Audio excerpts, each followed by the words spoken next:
지난 영상에서 조선시대 백정의 역사를 자세하게 다뤘었습니다. 후삼국시대부터 한반도에는 여진족, 거란족, 말갈족, 타타르족 등 북방 유목민들이 이주해왔고, 이들이 고려시대, 조선시대를 거치면서 조금씩 우리 한민족에 피가 섞이기 시작했다고 설명드렸고, 이들이 조선시대에는 도살업과 도축업에 종사하던 백정의 시작이라고 말이죠. 현재로 따지자면 이들은 자국을 탈출한 난민인 것인데, 난민은 비단 수백 년 전에만 존재하던 것은 아닙니다. 가장 최근에는 탈레반을 피해 목숨 걸고 아프간을 탈출한 난민들이 발생했고, 2018년에는 제주도로 입국한 예멘인 500여 명이 난민을 신청해 찬반 논란이 불거지기도 했습니다. 그런데 가난하고 헐벗어 우리 앞가림하기에도 바빴던 1970년대에도 대규모 난민이 한국으로 왔었다는 사실을 아시나요? 한국이 참전한 베트남 전쟁이 급박하게 돌아가던 1975년 자유진영 남베트남의 수도 사이공이 북베트남에 함락되면서 패망하자 작은 보트 하나에 목숨을 걸고 조국을 떠난 베트남인들이 있었습니다. 이들을 선상난민이라 하여 보트피플이라 불렀는데, 이 당시 한국에는 수많은 보트피플이 밀려왔습니다.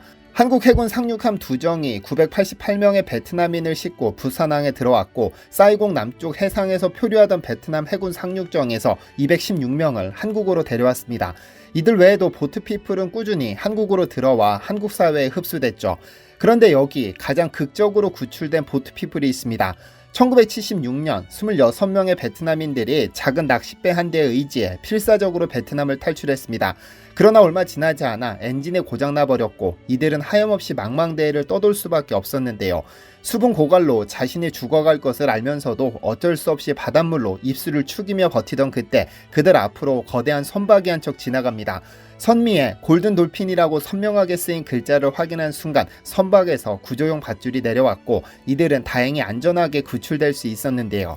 그들을 구출한 건 한국인이 선장으로 있는 골든 돌핀호였는데, 한국인 선장과 선원은 정성을 다해 그들을 보살폈습니다.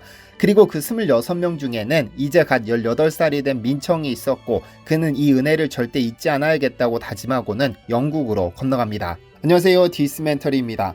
영국에서 가장 오래된 학교 옥스포드 대학교는 약 39개의 컬리지와 프라이빗 퍼머넌트 홀 6개로 이루어져 있습니다. 아무래도 해가 지지 않는 제국을 건설했던 영국이기 때문에 유서가 깊은 만큼 각 컬리지마다 기숙사도 있고 부속 도서관이 별도로 존재하죠. 그중 보들리안 도서관은 옥스포드 대학교의 중앙도서관으로 1602년 공식적으로 문을 연 유럽에서 가장 오래된 도서관이며, 런던의 대형 도서관에 이어 두 번째로 큰 규모를 자랑합니다. 대형 도서관보다 약 150년 앞서 만들어졌는데 약 1100만 권의 도서를 보유하고 있다고 하죠. 1610년부터는 출판되는 모든 서적은 의무적으로 제출해야 하는 납본 도서관으로 정해져 영국 내에서 출판되는 모든 책들은 한 부씩 보들리안 도서관으로 보내야 합니다. 그런데 보들리안 도서관은 단순히 책을 빌리고 반납하는 도서관의 역할도 하지만 과거에는 일종의 박물관 역할도 했습니다.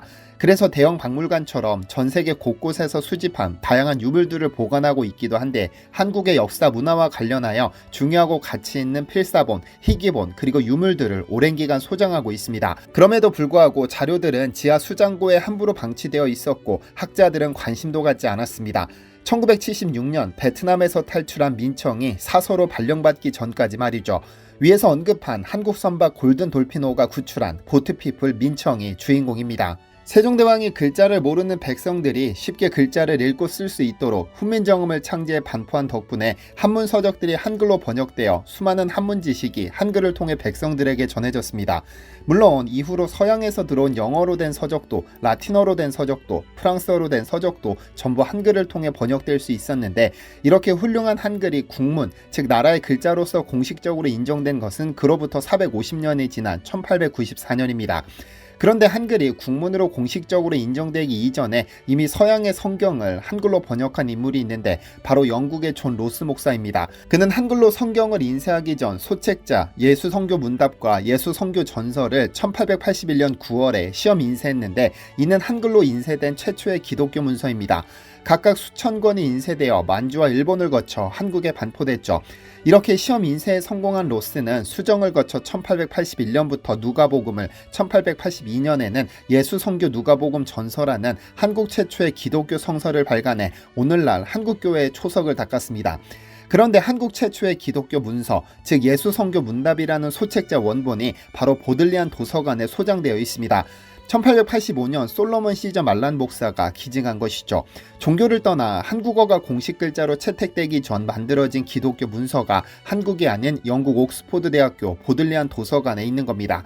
이뿐만 아니라 보들리안 도서관에는 영조의 장례 행렬을 그린 영조국장 발인 반차도를 포함해 영조가 자신의 사위에게 준 책의 증정본, 1885년과 1886년 사이에 고종 황제가 여러 문관과 무관에게 직위를 수여하기 위해 발행한 문서들, 강민이 고종 황제를 위해 만든 해시계, 이방자 여사가 만들고 서명한 도자기, 희귀한 갑옷, 18세기 초 또는 19세기에 제작된 장식이 화려한 투구, 장군이 쓰던 화살통과 화살 등 우리나라 유물 3만여 점이 소장되어 있습니다. 대부분의 자료들은 개항 초기 조선을 방문했던 선교사들이 수집한 것들인데 잘 보존해달라고 기증한 유물들은 이름표도 붙지 못한 상태로 아무렇게나 수장고 속에서 방치됐었습니다. 방대한 양의 한국 유물들이 제 이름을 갖게 된 것이 바로 민청 덕분입니다. 19세기 후반부터 한국 관련 기증품이 쏟아지듯 들어왔지만 거의 모든 유물은 지하 수장고로 직행해 버려지듯 보관됐습니다. 아무도 들여다보지 않은 것이죠. 그러다 변화가 생긴 것은 2008년 외부 후원을 계기로 한국 소장품을 확대하면서 민청이 담당자로 배정되면서 시작됐습니다. 18살에 구출되어 영국에 정착한 그는 더럼대학교에서 일본어와 중국어를 복수 전공했고 이후 노선브리아에서 문헌정보학 석사과정을 마쳤습니다. 대학 도서관에서 아르바이트로 일한 것이 계기가 되어 평생 대학 도서관 사서로 일하게 됐는데 오랜 기간 도서관에서 일하며 동아시아 자료들을 다루면서 자연스럽게 희귀본, 필사본, 유물 등에 관심을 갖게 됐습니다. 그리고 2001년 옥스포드 대학교로 옮기면서 본격적으로 관련 연구를 시작했는데 그는 특히 자신의 목숨을 구해준 한국에 관심이 많았습니다. 그런 그의 눈에 지하 수장고에 제목이나 저자와 같은 세부사항도 없이 단순히 한국책이라는 라벨만 붙어 중국 자료와 함께 보관되어 있는 것이 보였죠. 이에 보들리안 도서관은 물론 옥스퍼드 대학교 도서관 100여 곳과 박물관 4곳의 수장고까지 하나하나 들여다보며 정리한 끝에 2013년 한국국립중앙도서관과 함께 옥스퍼드 대학교의 한국관을 공식 개관하게 됩니다. 처음에는 고문원에 흥미를 느껴 시작했는데 그에 대한 세부 설명이 부족해 독학으로 한국 역사를 공부하며 작업에 매진했는데요. 그러면서 얼마나 희귀하고 중요한 문헌들인지 깨달으며 관심이 더욱 높아졌다고 하죠. 그 덕분에 잘못된 정보들도 바로잡혔습니다. 영조의 장례 행렬을 그린 영조국장 발인 반차도가 대표적인데 그가 처음 이 그림을 발견했을 때는 1890년 조대비의 장례 행렬이라고 적혀 있었지만 그는 의문을 품었죠. 도서관에 기증된 연도가 1902년인데 고작 12년 전 작품이라 보기에는 너무 해지고 달았으니까요. 이에 그는 서울대 규장각 한국학연구원의 도움을 받아 공식 의계와 비교한 끝에 이 그림은 110년 전 18세기 영조의 장례식이라는 점을 확인해 정보를 수정했습니다. 이렇듯 복잡하고 지난한 작업 끝에 나온 첫 성과가 바로 2011년 발간된 한국의 보물들 옥스퍼드 대학교의 보들리안 도서관과 박물관 소장 희귀본, 필사본 그리고 유물들이라는 책입니다. 당시에는 보들리안 도서관에서 한 달간 전시회도 개최했는데 이후로도 작업의 끈을 놓지 않고 2019년 한국의 보물들 2권을 출판했고 이제 39개 컬리지를 직접 방문해 한국 유물이 있는지 물어본 후 직접 방문해 확인한 뒤 한국 연구자들에게 문의해 그 정체를 확인하는 작업 중에 있습니다. 동시에 3권을 준비하고 있죠. 그 덕분에 전 세계에 단 한 점 남은 한국어 문법 활용 사전 Terminations of the Verb 하다의 존재가 알려졌습니다. 한국의 귀중한 자료를 보면 감동이 밀려온다는 민청. 비록 국적은 다르지만 한국을 위해 힘들고 어려운 일을 마다하지 않는 그에게 감사하다는 말을 꼭 전하고 싶습니다. 시청해주셔서 감사합니다. 디시멘터리에서는 여러분의 제보를 기다립니다. 제 채널에서 다뤘으면 좋겠는 뉴스 또는 널리 알려졌으면 하는 영상은 디시멘터리 네이버.com으로 보내주시면 소중히 제작하겠습니다. 시청해주셔서 감사합니다.